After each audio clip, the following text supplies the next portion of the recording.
Hello ladies and gentlemen, and welcome back to the front. As you can see, we are winning, finally. Smashing! Menkent is on 93.5% currently, and Lazath is on 38.8%, which is very good. We still have 2 days and 9 hours as we're recording this video to complete this major order where we are to set up a defensive line. Major order states the Automaton advance must be halted. Establish and hold the Menkent Line to allow establishment of orbital defenses. If we have a look at the dispatches recently, we must halt the Automaton advance. Helldivers are ordered to establish and hold the Menkent Line, consisting of the planets Menkent and Lazath. Establishing this defensive line will allow SEAF engineers to begin construction of orbital defenses on those planets, deterring the advance of the Automaton fleet and allowing counter-offensive preparations to begin. So, we are setting up for a counter-offensive. This makes a lot of sense because the Automatons actually gained a lot of ground when they attacked us, and of course we obviously lost that major order, which was no surprise. I think we were meant to lose that, as bad as that sounds. So it's good to see that we're starting to set up for a counter-offensive here. We're taking these 3 planets to set up the defensive line. This sector will be ours once Menkent is taken, and then we'll have access to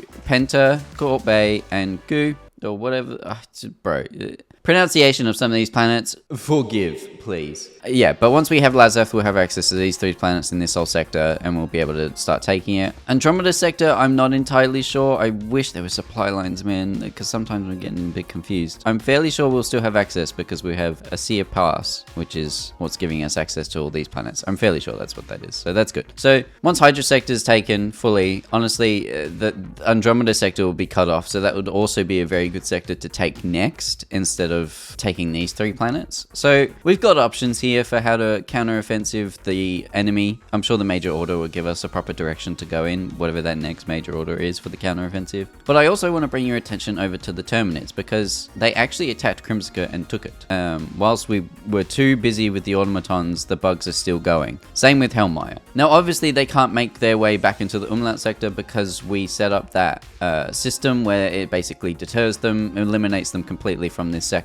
So they can't move from the Draco and Mirren sector. But I do find it funny that we've kind of lost the attention of these guys because, you know, the Automatons just took our attention fully. But in saying that, 4E Prime is nearly taken. It's been nearly taken for a few days now, if I'm honest, but we're getting there. It's slowly getting there. There's 80,000 people apparently on that planet right now. Krimska has 42,000, and we'll slowly take that back. I think Draco sector will be taken within the next week or so if we continue at this pace, which is good. But yeah, the bots are taking all of our attention, man, so it's very hard to sort of direct people in the right direction. I don't even know what the right direction is right now. We're sort of split between 2 fronts, which is very good, which is what I want. This is the interest of the game. But obviously, something I didn't know last time when I made this video, if we walk over to the stratagem consoles, we actually have new ship upgrades, which are costing $1 bajillion. So 150 common, 150 rare, 15 super, and 20,000 requisition slips. As you can see, common samples, not exactly low on, but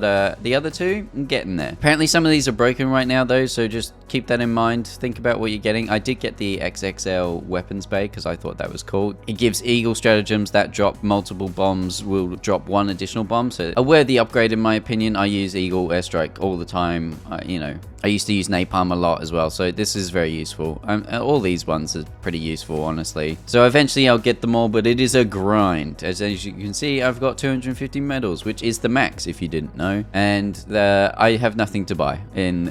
So the normal battle pass done, this one done. I want democratic detonation, but I don't have enough super creds and I don't really want to spend money to get it. I kind of want to grind it out, which is fine. There's a lot of good stuff in here, man. I still want that BR14 adjudicator. So there's a lot going on in Helldivers. It's sort of mellowed down a little bit since I last did a video. You know, obviously the Automaton invasion fleet happened and we all lost our minds for a little bit there. But I do find it interesting that it almost has mellowed out a little bit. I feel like we're very concentrated right now on Menkent and Lazath. So obviously I've just talked about the Automaton front, I've talked about the Terminid front, and I've talked about where we could concentrate on. However, this is the Helldivers 2 devs we're talking about. Anything could happen. There could be a spanner thrown in the works. I've obviously talked about third faction, I've talked about the Illuminate. That probably won't happen for a while given how huge that last automaton attack was. So I don't think we'll have to worry about the south or anything like that for a while, because that's probably where the next faction is going to come from. There's just more room on that side of the map unless they join up with the automatons, something here, take up the space that the automatons last had, maybe, who knows. One thing I wanted to point out though is obviously this is a war. We could lose, we could win, right? And for example, in Helldivers 1, you could actually severely lose the war to the point where Super Earth would blow up. Just wanted to point that out. In Helldivers 1, there was actually a cutscene that played at the end of the war being like, yo, we lost Super Earth, we're gonna have to find a new planet to take over, but we will be back, kind of thing. And then it shows a cutscene of Super Earth exploding. This kind of blew my mind, because if this is what Helldivers 1 was doing, Helldivers 2 is just going to take it to that next level. And I think in the video I watched, it was like Galactic War 14 or something, so we might have multiple wars coming our way, which doesn't surprise me. It would be quite difficult to keep one singular war ongoing in a game like this, where you're relying on the community to sort of go at a certain pace for years to come. I think there would have to be multiple wars. That's just the way it's got to go. And like I was saying earlier, the game needs supply lines, I feel. Like, for the most part, you can sort of figure out which planets connect to what. It's fairly easy to do so. But just a visual aid on the map would help a lot of people, I think. It also just looked cool, because like the galactic map is cool, alright? When you hover over a planet and it shows all this stuff, it shows you how much it's liberated. You can see in each sector, each planet, and hover over it and all this kind of thing. It looks cool.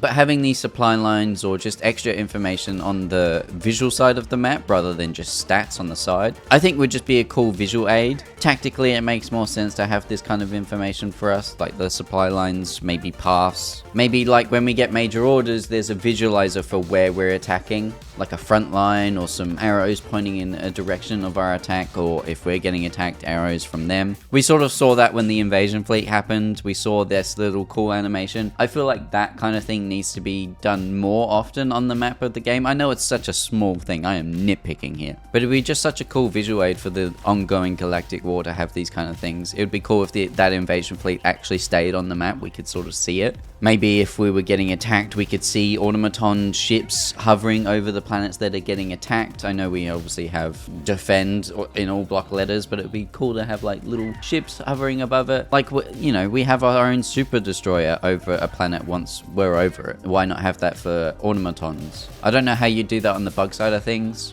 That one's a little more tricky. Maybe that's why they're not doing it for the automatons, because it's a bit more hard to do a visualizer for the Terminids. But yeah, just small stuff like that for the Galactic map will be cool. The Galactic War is one of the best game mechanics I've seen in a long time. I've never seen a community unite so hard on fighting bugs and robots and just wanting to actually have fun at the same time, whilst also having a goal in mind to unite and attack certain fronts and all this stuff, and they're actually working together. There's debates in the Discord. It's really cool to see. This game is cool.